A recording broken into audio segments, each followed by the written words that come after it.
Hey, what's up everybody? Rob Marzullo here, Ram Studio Comics. Welcome back. So today I'm going to address a couple things. The Symmetry Ruler in Manga Studio, Clip Studio Paint, and also I'm going to use some of my custom brushes to add some effects to this. So just so you know, you can get the custom brushes here. They're currently being worked on and uploaded.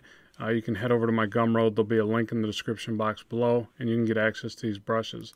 And we're going to use some of those inside of here. So first off, I want to show you the Symmetry Ruler. This is really great for things like this where you're basically working through something that needs to be symmetrical anyways. So just so I can show you how that's added, I'll basically take this one off on Show Ruler so it's not there. I'll make this a blue line, and I'll go ahead and add a new one just so you see how it's done. So you want to find this icon here. If you don't see this icon, it may be that you have one of these others displayed. So you see how it takes over right there? So you'll need to click into either one of these icons here to get to the ruler icon here to get to the Symmetry Ruler here. Now, if you just drag the Symmetry Ruler, it's going to go in different directions. So what you need to do is actually hold Shift, and let's add a new layer. Hold Shift and find the center of whatever you're creating and drag it up the center and let go, and it'll add that right in the middle. Now, if you don't get it right in the middle, you can select this icon here. You can click on this and you can move it around. Let's see, I want to make sure you got to grab the middle here. And it's locked into place. Why is that? Show on editing target. Shouldn't be. Okay, there we go. For some reason it wouldn't move right away. So click and move that around, get it right into center. You can adjust it angle-wise like this, Command Z to go back. Or you can toggle on and off any ruler by clicking the diamond shape. So purple is active. So let's move that back into place again, about right there. It doesn't need to be perfect because it's going to draw the other side for us anyways.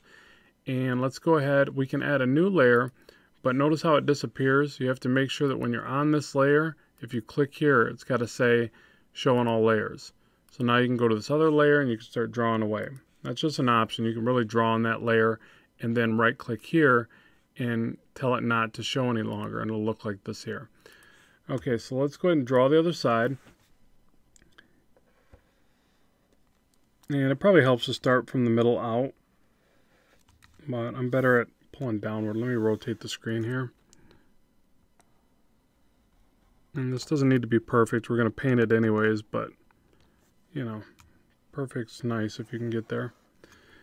And yeah, the beauty of this is it just draws that other side for you, so your symmetry is perfect. And I know some people consider things like this cheating, but you know what? If it gets the job done a little bit quicker and the finished result is still really nice, then I don't know. I don't consider it cheating. I consider it just working smart. So let's go ahead and take this around to here. And you see how far my symmetry would have been off based on the position of the ruler, but it's not a big deal. It's pretty close. And then I'll just get the rest of these lines in place. Again, I should probably work from center out.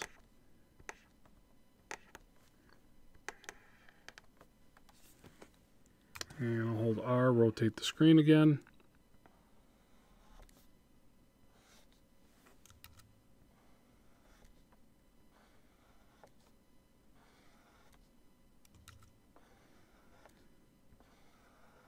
Okay. And that's enough. We're going to paint it anyways, but double click this to straighten out the screen like that.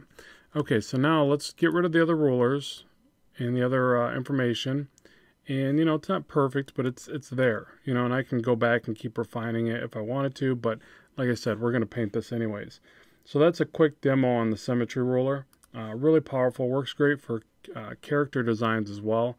I'll do some future videos on that as well. So now we do a selection of the outside, hit Command-Shift-I, Control if you're on a PC, invert that selection, or you can just hit this little invert icon right there. And let's go ahead and flood fill this. So what I'll do is create a new layer. I'll double click this and call it Paint. This will be our lines. Just like that. Click the paint layer. Let's go ahead and fill this with something into a bit of a goldish brown. So we'll make like kind of a golden chalice. Let's fill that. And let's take the lines and tone those down quite a bit so they're not in the way. Go back to our paint layer, deselect with Command D, lock transparent pixels here. And let's go ahead and give it a quick background just so we've got some comparable light source and things like that. So quick way to do this, add new layer, drag a square, something to the background, whatever you want. It doesn't have to be a square.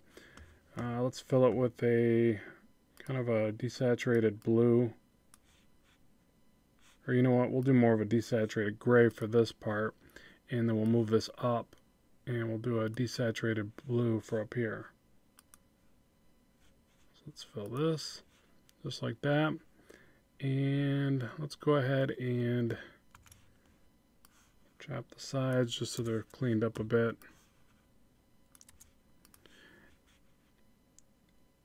And let's even add a little bit of light source to this. So you can select around it. With transparent pixels locked, it still won't go outside of this edge. Let's add a little bit of shadow. Set this to multiply or darken, it really doesn't matter. And this is one of my texture brushes, so let's just switch to a regular soft brush. Just a little bit of light source, and then we can take, I'll do a bit of a shadow under the cup here. So it's helpful to do stuff like this because it'll help you remember, you know, where your light source is supposed to be. So it's good to define your light source early on in some way like this, which it doesn't matter. You can just do it on the object, but then you have to always remember to stay with that. So I'll do a little bit of shadow back here, but then I want to come back and do a little bit of a light source as well on that very edge. You know, if you wanted it to look more reflective, you just punch this up. You could do some streaks of light coming down this way. Again, just to make it look like a reflective table of some kind. You can hit Command-Shift-I. And again, it's locked transparent, so it's going to grab just this area behind it. We'll punch up a little bit of light source to the one side here. And a little bit darker to the other side. Not much, just enough to know it's there. Okay, so good enough. That's all I really want to do for the background. Okay, so now let's get back to the chalice here. And what I want to show you, we'll first start with the soft brush. It's always a good place to start, in my opinion. Let's go ahead and go with multiply again. It can be a bit of a bluish black, but I just want to get, make sure transparent pixels are locked. I just want to get a little bit of this roundedness immediately in there before I get started. So I'll just put a bit of a shadow right here. I could put another shadow against the side here, and just real subtle. You know, it doesn't have to be overly intense because we're going to work up a lot of this with the texture brushes that I'm going to show you here in a second. So let's get a little bit of that in there. If you feel like this is applying too quickly, make sure to mess with your density, maybe your tablet settings, but you just really want to slowly work up effects like this if you can. And you want to play with your colors too, so you want to try like a little bit of a brownish red in the shadows, things like that. You know, just so it doesn't look so plain and so unrealistic. If you use the same shadow and the same highlight the entire time, it'll tend to look really flat and boring. So get a little bit of that reddish brown in there. Okay, so now let's go ahead and get to some of the texture brushes, because obviously if we do too much with just a soft brush, it's going to look very plain and airbrushed. Let's go with, let's start with the, where's it at here? The smooth paint and blend. And let's get a little bit more of a hard edge light source in there. Now I want this again to be set to a bit of a darker tone. So let's go with, not even darker than that still. Maybe up the brush density. Yeah, it's a bit better. So what I want here is just to not have all of it be entirely soft. So if I can get a little bit of the hard edge effects in there as well. They're really good for shadows on the ridges here. So something like that. Maybe through here.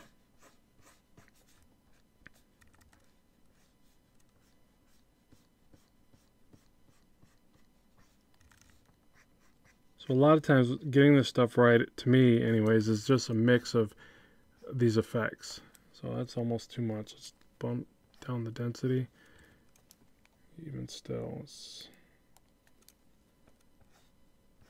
I can just get a little bit of subtlety in those transitions there.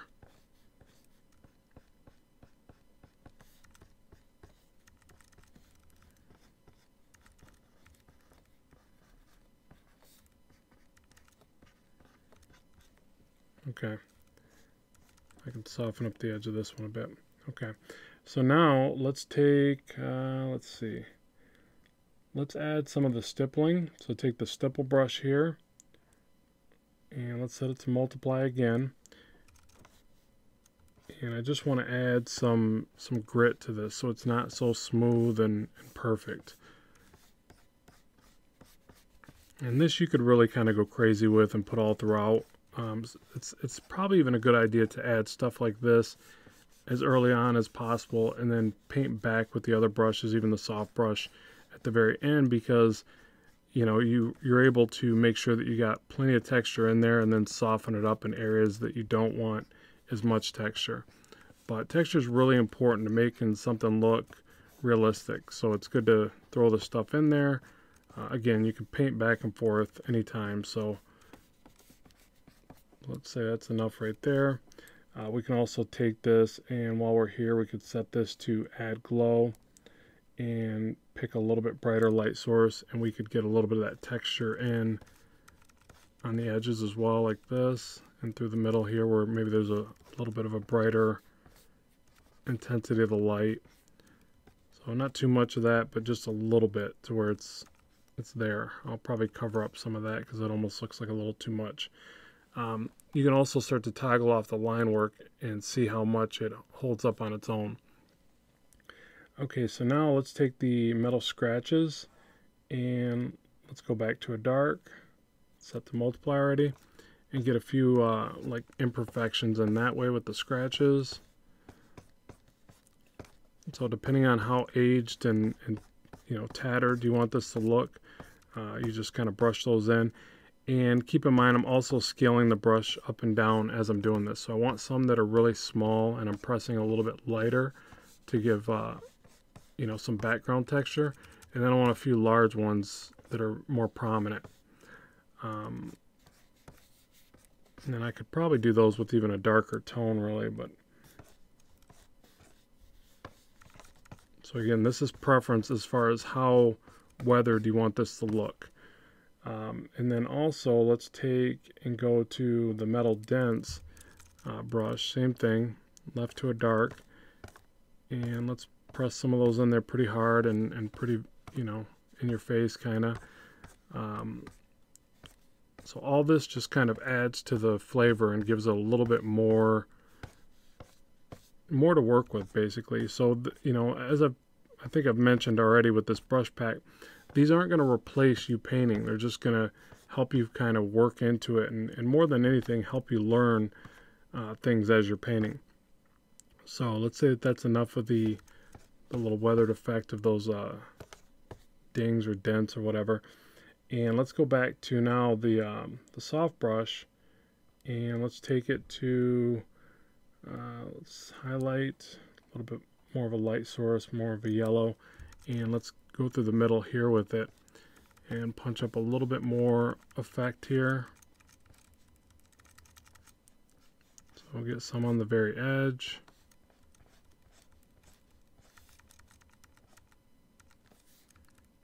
Right through the middle here.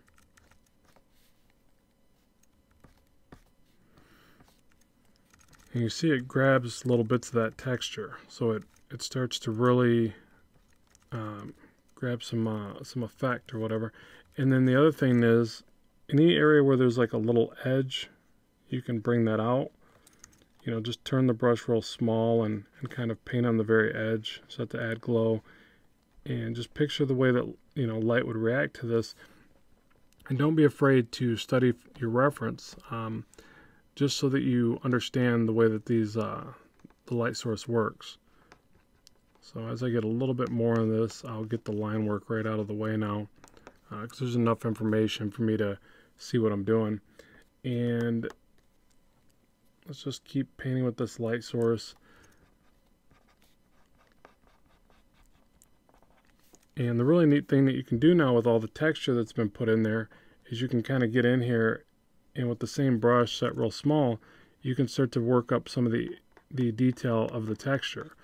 So those little scratches that we put in now become good information for adding a bit more realism. So we can punch up the light source on the one side of the scratches, the edge of the ding here, just things like that to make it look a little more realistic. And this is where stuff like this can really get crazy. You can just go nuts with it and spend hours detailing something if you want. You don't have to necessarily. I mean, you got to justify everything by where it's at in your piece. If this is a main part of your piece, then yeah, it makes sense to put lots of detail in it. If it's a background object, then obviously that wouldn't make a whole lot of sense. You would just add your detail accordingly. So a little bit of light source, and again, just using this texture to kind of help you along and see into the work a bit more.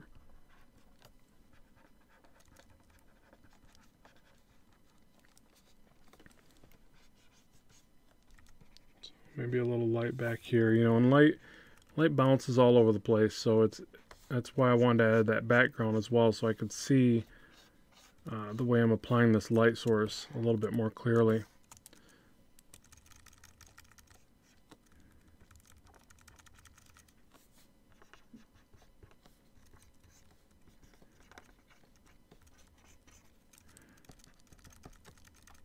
So again, bring out some of these scratches. And I can go back and forth with dark to light. It would make them look more and more realistic. So as I start to bring out the light source on some of these imperfections, I can also switch the brush to darken, multiply, whatever, overlay. And I can get in here and I can also darken up some of these tones of the scratches.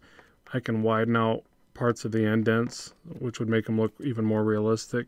So if they're not all just the same kind of depth and intensity, I can bring that out even further with the brush set to multiply.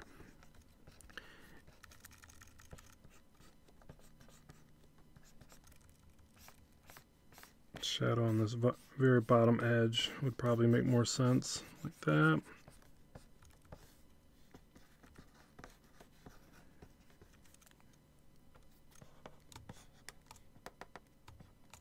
Okay, so now, and obviously, like I said, you could just really keep going with that. I mean, it would take a bit more time, but I could start to really bring some realism out in this.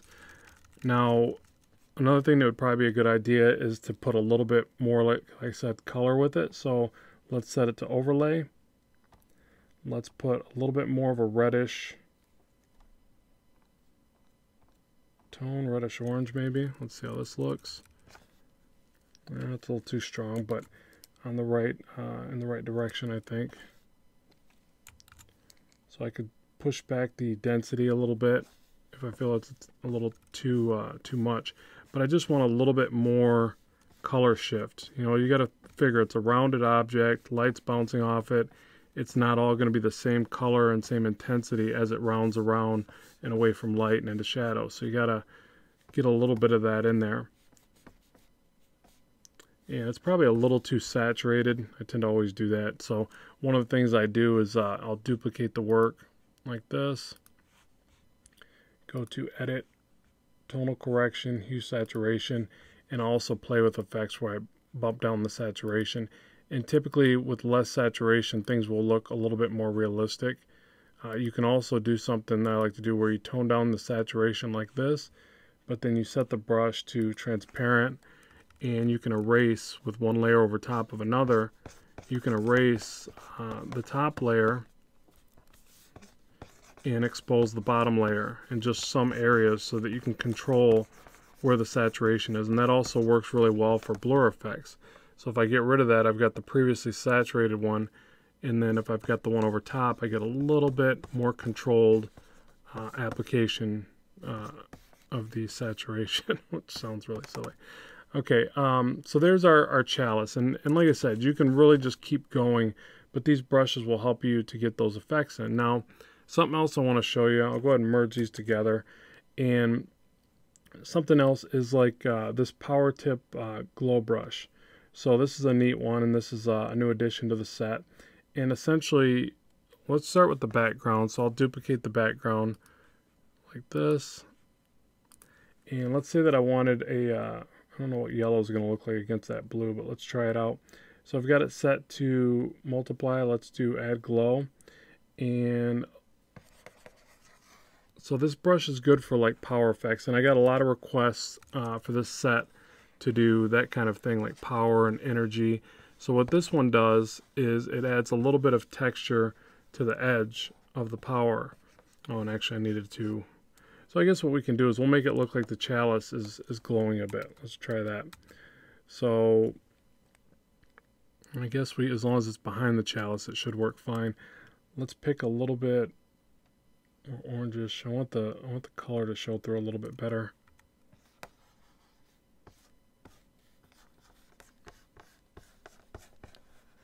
So basically we're trying to make it look like it's radiating some energy for whatever reason. And the more you overlay it, the more the intense the effect will get. So it's got a little bit of texture to the outside, which is nice. And like I said, if you keep overlaying it, you'll get brighter and brighter till you get to a hot spot or white, basically. And it would probably make more sense if the background was a bit darker, so we'd see the effect a bit more clearly. That's why it's working a bit better at the bottom. And then you can just kind of, you know, move the brush around and get kind of the radiating effect. So it's a pretty easy brush to use, and it's got a real nice effect. So be sure to play around with that one. And then you can even go back onto the chalice, set a little bit more to the yellow, and you could punch up the light source, you know, because it's got that texture effect that would kind of add to the existing effect of this as well. So that's really all there is to it. I mean, there's a lot of, like, you know, subtleties in the way that you apply it, and you just keep messing around and trying different effects. But that's how I do it. So I wanted to explain that to you and give you a quick demo of, you know, not only the symmetry tool, but the brushes and how they work a little bit. So hopefully that's been informational and informative for you. If it has, be sure to let me know. Comment in the section below so I know what you're liking and what you'd like to see in the future, and I'll make sure to bring that to you. Remember that you can follow me on Gumroad and support me on Patreon so that I can keep bringing content like this to you. And I appreciate the support. So thanks always for your time. Keep drawing, keep having fun, and I will talk to you soon.